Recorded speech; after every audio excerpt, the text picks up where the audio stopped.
pretty sick. Yeah.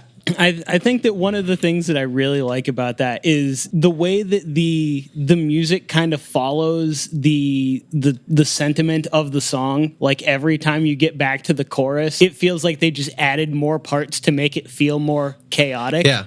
Which I think is a really fun thing to do. I feel like this goes back to what we were saying earlier about how things are like subjective and stuff, where like this is probably like the least saturated, the least like dubbed song, but it still works so well with what they did. Like it doesn't feel like there's a ton of tracks, at least as compared to the other few, but it still gets very big and open and does feel very chaotic. So yeah, it's very cool like how they open it up from the verse to the chorus. I think it's also kind of interesting. It feels a lot less polished than the other two as well, but it feels intentional. Yes, in a way that's not like, oh, they didn't know how to do this. It's just like this is what they were going for. Exactly. It doesn't feel amateurish at all. No. And I feel like that's something that you can tell in music production is when people intend to do things, quote unquote, incorrectly or, whatever. Because like this, like the master just feels like it's just slammed in the chorus. Yeah.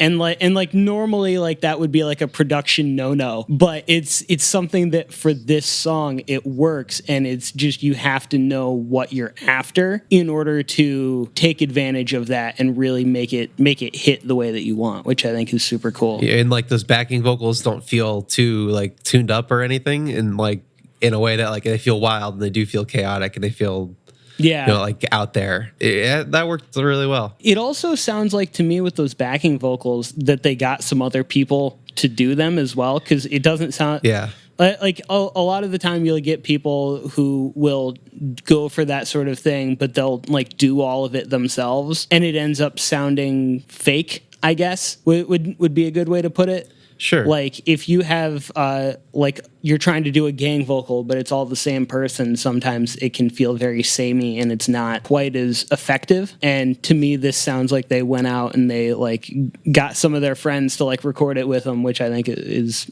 really fun. Yeah, I really liked, I think the first thing that stood out to me production wise was just the left guitar going in the verse, and they just chose to not put anything on the right. And that's something like when I'm mixing always like freaks me out and I worry about, or like if it's too heavy on the left and too heavy on the right at different points. It's not a bad thing at all, but it's just for some reason something I think about a lot when I'm doing it. So I think was cool that they just went for it and they just did that and it worked great. Like I think especially like when listening on like headphones specifically, that's more of a thing that you're worried about, because it can, if you're just panned hard left and you're in headphones, it can start to sound a little bit ear rapey in a way that's not very pleasant. And I think that there's a balance there for sure. Yeah, and it just feels a little off. I also absolutely love in this song the breakdown / build up to the final chorus where it goes to just the bass and the drums for a little bit. It's so funky. Yeah, the ending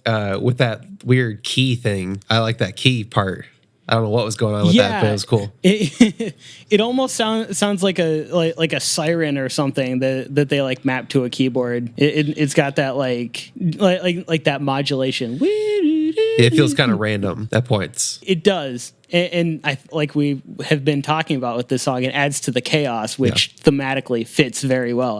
This entire project is honestly really fun. It's only 24 minutes. It's just a short little EP, but I highly recommend listening to the whole thing. And I think that he also has a new project coming out relatively soon. So keep your eyes out for that. Absolutely. What do we have up next? So I promise I'm not here as a spy or a plug, but I have another Lonely Ghost band. But it works because I really wanted to play a Masakio song today too. So this is Old Phone and Masakio together. Okay. Masakio is a Cleveland guy, probably my favorite artist right now over the past year, maybe 2 years. So this song is called A Lesson in Happiness.